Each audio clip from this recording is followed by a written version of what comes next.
观之道为实者，大家好，我是你们的挚友小关，很高兴又和大家见面了。最近浙江宁波有一位大爷住院了，检查结果是重度肝损伤，这个情况是因为他给自己治病导致的。他本以为用自己亲手种的三七泡酒，喝上半年就能强身健体，没想到大爷在吃了三七粉之后，是面黄、眼黄、尿也黄，肝功能严重受损，胆红素是正常人的100倍。直到被送医院，大爷才知道三七酒的真实身份。原来呀，他泡酒用的并非真正的三七，而是土三七，一字之差，药效却完全不一样。最后大爷因服用土三七中毒，得了肝小静脉闭塞症，也就是说原来没什么大毛病，为了保健养生，现在喝出了危及生命的疾病。虽然经过积极治疗后指标有所下降，但是仍有性命堪忧。其实这种一字之差药效却相差甚远的药物，在日常生活中还有不少。今天小关就列举一些，希望大家在遇到类似情况时能起到警惕作用。那在节目开始之前，希望大家能点点订阅和小铃铛，你的支持是小关最大的动力，感谢大家。那话不多说，我们继续来讲三七与土三七的差别。三七属五加科人参属，以根状茎入药，无毒，是名贵中药材，可散于止血、消肿止痛，用于卡血、吐血、便血、外伤出血、胸腹刺痛、跌肿痛等，作用奇特。而土三七则完全不同，它别名菊三七，又名三七草，为菊科，虽在功效也有散瘀、消肿止痛、清热解毒功效，但毒性不同。土三七是一年多生的草本植物，内含比洛烷生物碱成分，可造成肝漏和肝小静脉的内皮细胞损伤，导致肝小静脉阻塞，肝细胞不同程度液化坏死，晚期可见肝纤维化，患者出现肝大、忧伤、腹痛、腹水和黄疸等症状，而且这种损害一经形成就无法逆转，最终发展为肝功能衰竭或顽固性腹水，而一些重症患者只能换肝。搜索一下往年案例，原来各种原因服用土三七的案例早就有了，还不在少数，近期就已经有2例服用土三七的案例，而大多数案例预后差、进展快、死亡率高。所以小编要对那些热衷于不愿吃药、轻信各种土方、偏方、各种泡酒的人士，保健需谨慎，生命价更高，提以下几点建议。1. 土三七有剧毒。2. 再次强调，重要的事情说3遍，所有的药物必须到正规药店、医院购买，并在医生指导下服药。3. 珍惜生命，远离虚假偏方、保健品、药酒，尤其是自制的。4. 三七粉等中药材泡酒，一定要咨询医生用量、酒精浓度等，不可随意浸泡搭配。5. 如果服用各种保健品、药品后有皮肤、巩膜泛黄、腹胀等不适，及时就医。中草药品种繁多，名称相似，外形相近，但功效迥异的中药材有许多，对于非中医专业人员常常是傻分不清楚，而且不同药物价格差距大，更有不法商贩李鬼变李逵，欺骗消费者，比如茯苓与土茯苓，桑飘消与海飘消，决明子与石决明，党参与明党参，人参与猫人参，山茱萸与吴茱萸，川贝母与浙贝母。所以除此之外，小关继续介绍几组常见易混淆药物给大家。首先是红豆与赤小豆。都说夏天祛湿，该多吃些赤小豆，那赤小豆是不是就是红豆呢？这问题还真问到了不少人。南京市中医院的主管中药师郭华介绍，这两者同属豆科植物，但确实有所区别。赤小豆从形状上和红豆就不一样，红豆比较大，圆圆的，稍微煮就变得软烂，口感很好。而赤小豆不仅体型比一般红豆小，还是细长款，形状扁扁的，和红豆放一起，你绝对不会认错。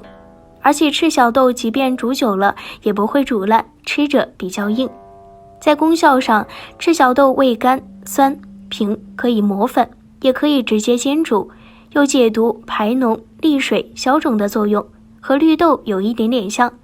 红豆与它模样不同，性质和营养成分也有差别，但不会太大，只是赤小豆的功效强些，所以入药都用赤小豆。总体来说，一般日常饮食或者食疗用红豆就可以了，这样口感好，而且价格也比较便宜。但如果是汤药里专门提到赤小豆，就一定要用赤小豆，否则效果可能不给力。其次是红糖与赤砂糖。之前有新闻曝光，说我们现在在超市买到的红糖大都是赤砂糖，但这和红糖并非一码事。不过真的从中医角度来看，倒不用太纠结。现在的赤砂糖和红糖主要是制糖工艺的区别所致。传统意义的红糖是由甘蔗直接做成的，而赤砂糖是甘蔗在制作白糖后的下一级产品。不过，这种制糖工艺上的区别所带来的效果差异，其实倒没有人们想象中的那么大。接着，我们再比较淮山药与淮山药。淮山药和淮山药则是产地不同所带来的差异。淮山药也就是我们俗话所说的铁棍山药，其产地为现代河南焦作一带，因为这一带过去被认为属于河南怀庆府，所以才叫淮山药。而淮山药则主要产自江苏、安徽一带。不过这两种山药仅产地不同，在效果上倒是差不多，都是补脾、养胃、益肺、生津、滋阴的，所以即便混用，关系也不大。而蜜黄芪和一般黄芪也存在着差异。食疗中经常提到黄芪多少克，这一般都是指生黄芪，用来熬汤、泡茶都不错。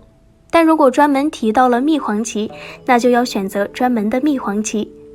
蜜黄芪其实就是专门泡制过的黄芪，性质要比生黄芪更温一些，适于肺虚气短、气虚血弱、气虚便秘的人，所以使用上是有差异的，一定要根据方子来。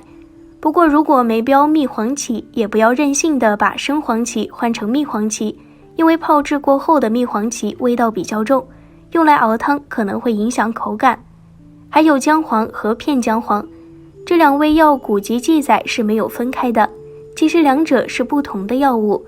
中国药典已明确规定，姜黄与片姜黄是两个药物，不能混淆。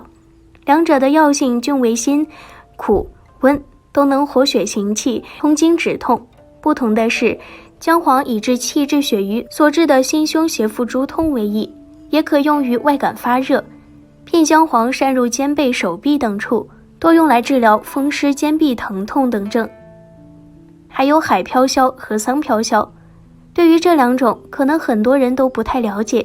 海飘消又名乌贼骨，为乌贼科动物无针乌贼或金乌贼的干燥内科，功效收敛止血、涩精止带、治酸止痛、收湿敛创。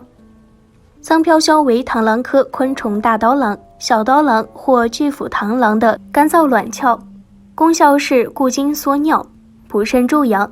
海飘消常用于吐血、衄血、崩漏便血、遗精滑精、赤白带下、胃痛吞酸、外痔损伤出血、湿疹湿创、溃疡不敛。桑飘消用于遗精滑精、遗尿尿频、小便白浊等，二者虽然都有固涩功效，但桑飘消偏于温补固涩，海飘消则是善于收敛固涩。最后我们再来看五加皮与香加皮的区别。五加皮又名南五加，为五加科植物细柱五加和无梗五加的干燥根皮，能够祛风湿、补益肝肾、强筋壮骨、活血脉。香加皮又名北五加，为罗摩科植物杠柳的干燥根皮，功效为利水消肿、祛风湿、强心。五加皮用于风湿痹病、筋骨微软、小儿行迟、体虚乏力、水肿、脚气等。香加皮香味浓郁，用于风湿痹痛、水肿、小便不利、心衰等。五加皮善于补虚，香加皮偏于泻实，所以不可带五加皮，更因香加皮有毒，不可久服。以上这些是比较常见的几种易混中药名。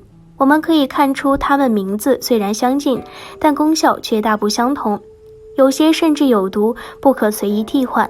所以官友们在遇到上述情况时，一定要先反馈给开具处方的医师，不要擅自主张，避免不必要的伤害。好了，今天的节目就到这里。如果您也有碰到过一些易混淆的药物，也可以在下方评论区分享给大家哟。喜欢小关的别忘记点击订阅，那我们下期节目再见吧。